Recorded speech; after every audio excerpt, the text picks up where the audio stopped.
ఇది తరతరాల మన సాంప్రదాయాన్ని కాదని ఇలాంటి నాట్యానికి దిగింది.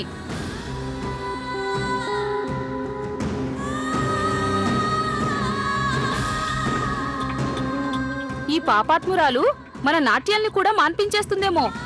మన కుటుంబాల వారందరికీ తీరని అవమానం ఇది. ఇదంతా మనం కళ్ళారా చూస్తూ ఊరుకోలేం.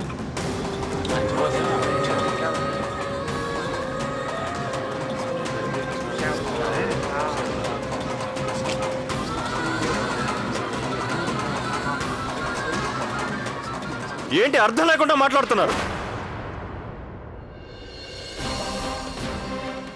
ఇలా అవమానించడానికైనా మా జమీందారుల ఉత్సవానికి రమ్మన్నారు? తరతరాలుగా వస్తున్న ఆచారాల్ని సాంప్రదాయాల్ని మంట కలుపుతున్నారు.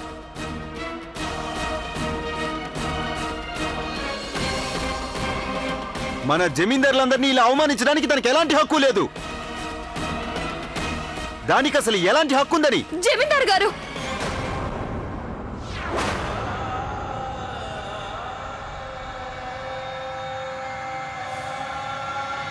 దయచేసి మాకున్న హక్కులేంటో మీరు చెప్పండి. రాధాకృష్ణుల ప్రేమ కథని ఒక పండితుడు వినిపిస్తే దాన్ని పుణ్యం అంటారు. నేను నాట్యంలో చూపిస్తే అది పాపం. కథలో ఎలాంటి మార్పు లేదు. కథ వినిపించేవారే మారారు. మరి అది అవమానించడం ఎలా అవుతుంది?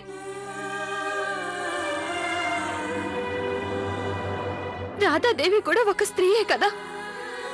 ఆవిడ తన జీవితం ఒక్క వ్యక్తిని ప్రేమించింది. అయితే మీరు ఎందరో స్త్రీల్ని ప్రేమించారు. మరి దానికి పాపం అని ఎలా అంటారు? నా దృష్టిలో అది పాపం కాదు. నా దృష్టిలో ఇదొక భజన మాత్రమే.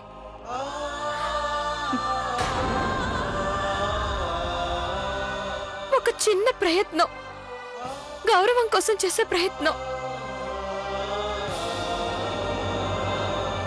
గౌరవంగా 4 డబ్బులు సంపాదించి ఇంట్లో వాళ్ళని పోషించాలనే ప్రయత్నం.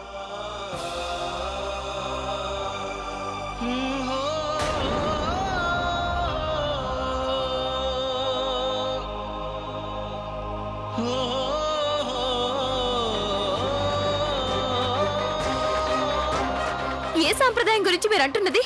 ఏ ఆచారాన్ని కాపాడుతున్నారు మీరు?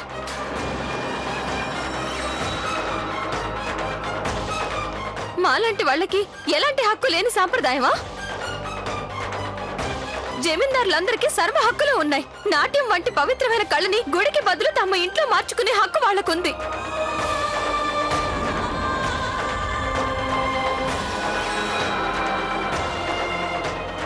ఏ నాట్యగతికైనా కార్యం చేసి తమ సొంతం చేసుకునే హక్కు ఉంది. ఇదే నా న్యాయం, ఇదే నా సాంప్రదాయం. దొరగారి భార్య అయిన దొరసాని తన ఇంట్లో దీపం పెట్టి భర్త కోసం ఎదురు చూస్తూ ఉంటుంది. అయితే ఎంతో మంది దొరలు ఇతరుల ఇళ్లలో దీపాలు ఆర్పేస్తూ ఉంటారు.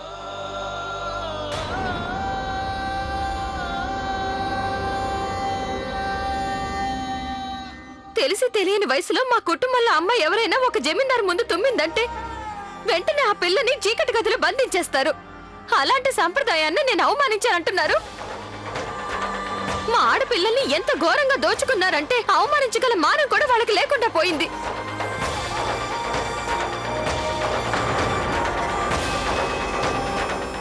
అది అలా వాగుతుంటే వింటూ ఊరుకుంటారే?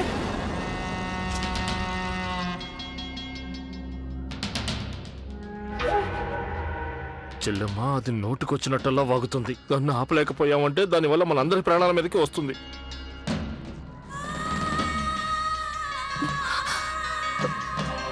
ఇక ఊరుకో సుగుణ. జమీందారులందరికీ మన మీద కోపం వస్తుంది.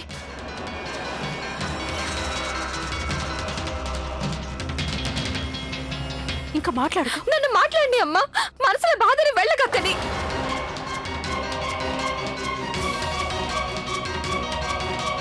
తప్పు జరిగినప్పుడు దాన్ని ఎత్తి చూపించాలని నువ్వేగా చెప్పావు. మనల్ని ఎవరు వేలెత్తి చూపించకూడదని.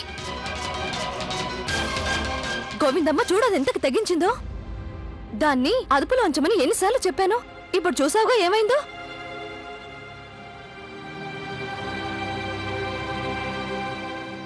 ఇవాల్టి వరకు నువ్వు అదుపులో ఉండి సాధించిందేంటి పిన్నమ్మా? మంచం పాతదైపోతే కొత్తది కొనిస్తారు. కానీ 3 ఏళ్ల నుంచి వర్షం పడినప్పుడు నీ ఇంటి కప్పు కురుస్తూనే ఉంది. దాని గురించి ఏనాడైనా ఎవరైనా పట్టించుకున్నారో చెప్పు. నువ్వే ఆలోచించు. నువ్వు ఎలాగైనా చావు. నీ కష్టాలు కన్నీళ్లతో వాళ్ళకి ఎలాంటి పని లేదు. ఎందుకంటే పద్ధతి ప్రకారం నీ మెళ్ళో తాళి కట్టి నిన్ను పెళ్లి చేసుకుని వాళ్ళ భార్యగా నిన్ను స్వీకరించలేదు కదా.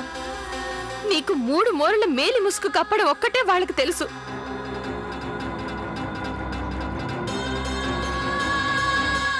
రేపు నువ్వు చచ్చిపోతే నీ మేలి ముసుగు ఇంకొకరికి కప్పేస్తారు. అంతే, అంతే, మళ్ళీ మామూలే. దేవుడిగా పూజిస్తావు కదూ, అయితే ఆయన్ని అడుగు. విలాస వస్తువుగా తప్ప మనిషిగా నీకంటూ విలువ ఉందా లేదా?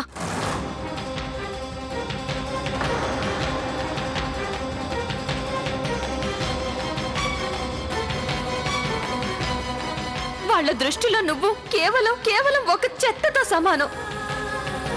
అలాంటి చెత్త వాళ్ళ తమ గుమ్మల్లో కూడా రాకూడదంటారు. మరి అలాంటిదాన్ని నీ తలరాత అనుకుని ఎన్నాళ్ళు ఊరుకోగలవు పిన్నమ్మా? ఎన్నాళ్ళు?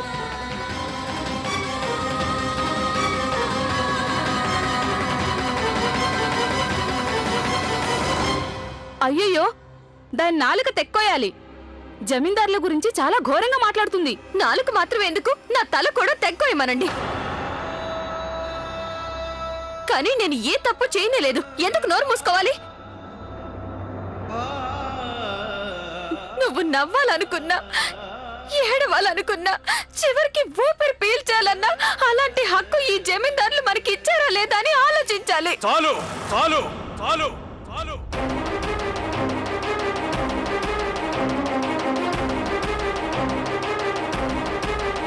ఇక నీ వాగుడు కట్టిపెట్టు.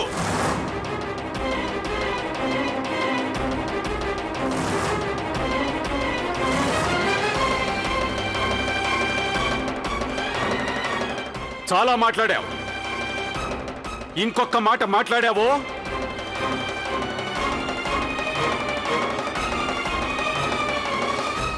నా ఒక్కడికే నేలంతా తిరుగుతున్నట్టు కనిపిస్తుందా, లేక నీకు కూడా కనిపిస్తుందా? జమీందార్ గారు, అసలు ఇంతవరకు ఒక నాట్యగత్తె జమీందారుల ముందు ఇలా మాట్లాడడం కనీ విని ఎరుగుదమా? అరే, చరిత్ర తిరగరాసింది, అది చరిత్ర తిరగదోడింది. అయినా మీరు ఏంటి ఆపిల్ల మాటలు పట్టుకుని?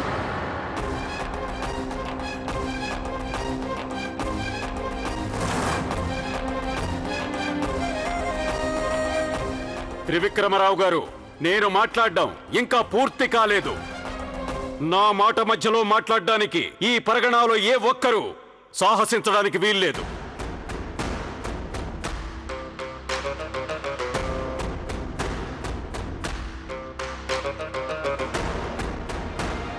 రేపు ఈ ఊళ్ళో పంచాయతీ జరగబోతోంది.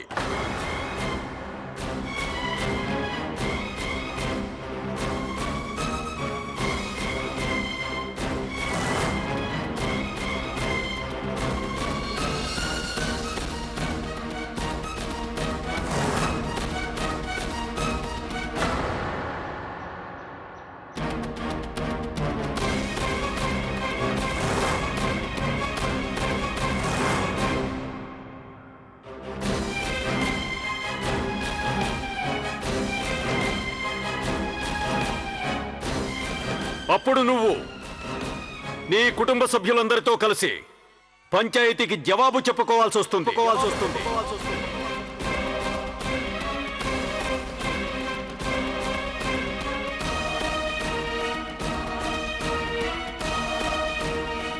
పంచాయతీనా? గోవిందమ్మ కుటుంబానికి మూడిందన్నమాట. జమీందారులను అవమానిస్తే ఫలితం అనుభవించాల్సిందే. అయ్యగారు, అయ్యగారు, అంత పని చేయకండి అయ్యగారు. పంచాయతీ వద్దయ్యా, పంచాయతీ పెట్టకండి. దాని పొగరు ఎలాగోలా మేమని చేస్తామయ్యా. గదిలో కట్టిపడేసి తిండి తిప్పలు లేకుండా చేస్తాం. ఒకవేళ చచ్చిపోతే దాన్ని ఇక్కడికి తెచ్చి పాతి పెట్టేస్తాం. కానీ పంచాయతీకి రమ్మనకండి. ఇదిగో చెల్లమ్మా, నువ్వు కూడా కొంచెం చెప్పమ్మా.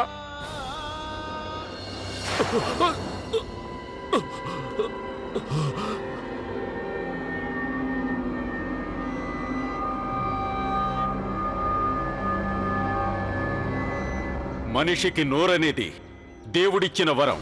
అయితే ఆ నోటి నుంచి తిట్లొస్తాయో శ్లోకాలొస్తాయో అనేది ఆ వ్యక్తి కుటుంబానికి గల సంస్కారం మీద, పెంపకం మీద ఆధారపడి ఉంటుంది.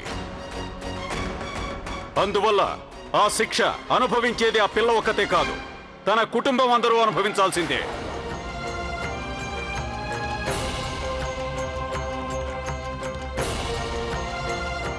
అంత మాట అనకండి అయ్య గారు.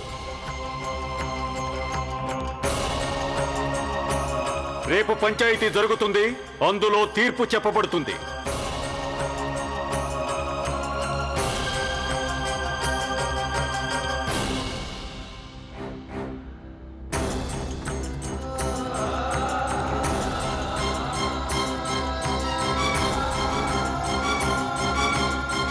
ఇంత చిన్న విషయానికి పంచాయతీ జరగాలే?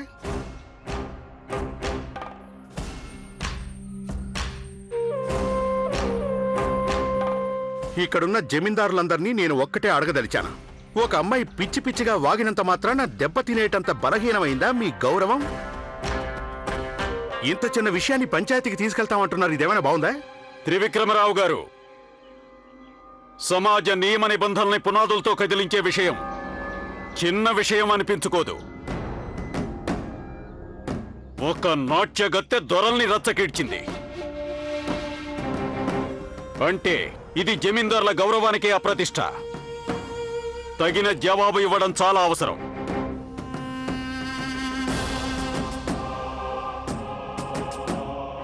అయితే గ్రామాల్లో ఉండే జమీందార్లకి గౌరవ ప్రతిష్టలే ప్రాణం కన్నా ఎక్కువ.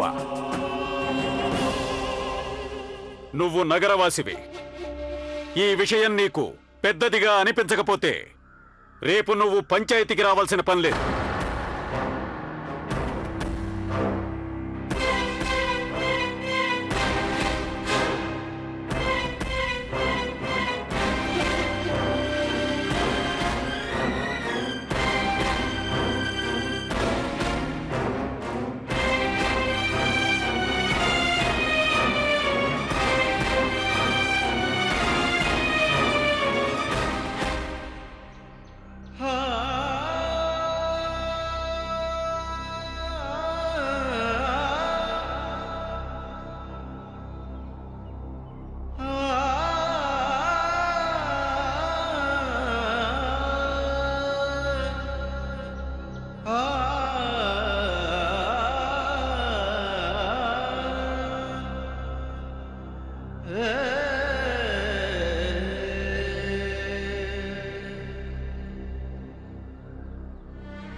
తలుపు తీయన్నయ్య, నా మాట వినన్నయ్య.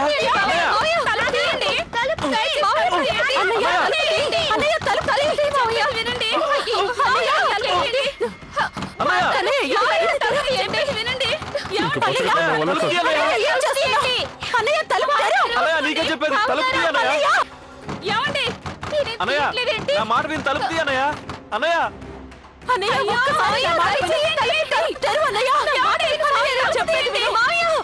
అన్నయ్య తలుపు తీయన్నయ్య.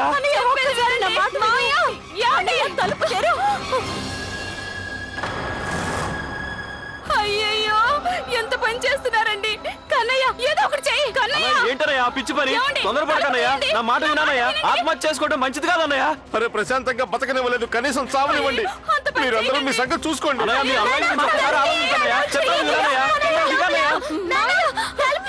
చెప్పండి, ఇలా ప్రాణాలు తీసుకోవడం ఏమైనా బాగుందా? చెప్పేది విను, ముందు కింద దిగు.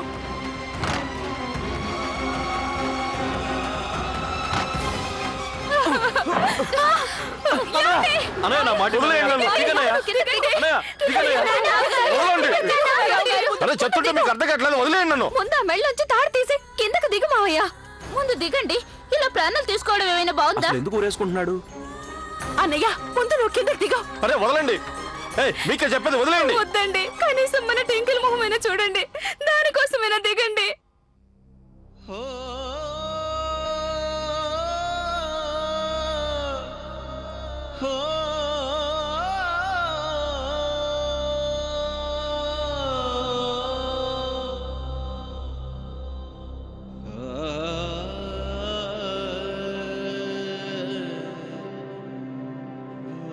దిగండి, దిగనయ్య. దిగండి. దిగండి. దిగు, దిగు.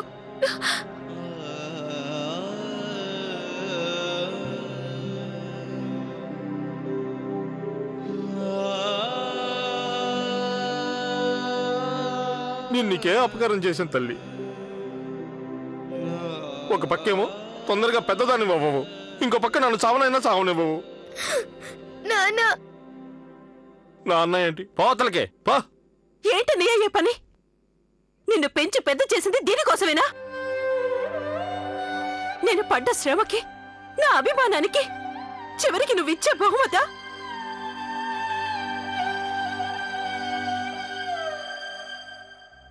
ఎందుకు పెంచావు చెల్లెమ్మ? ఎందుకు పోషించావు? అరే చిన్న వయసులోనే నన్ను ఎక్కడైనా పారేస్తుంటే ఇప్పుడు ఇలాంటి రోజు వచ్చేది కాదు కదా. మన గ్రామంలో పంచాయతీలో ఏం జరుగుతుందో తెలుసుగా నీకు. అయిపోతుంది మన జీవితాలు, మన సంతోషం, మన స్వతంత్రం అన్నీ ముగిసిపోతాయి చెల్లెమ్మ. శ్మశానంలో కాటి కాపరికి ముందే చెప్పు, రేపు మన కుటుంబంలో అందరినీ తగలబెట్టాలని కట్టెలు సిద్ధం చేసుకోమని. ఎందుకండి అలా అంటారు? ఏమన్నాను? రేపు పంచాయతీ తన తీర్పు వినిపించాక మనలో ఏ ఒక్కరికి బతకాలని ఉన్నది తెలిసిందా?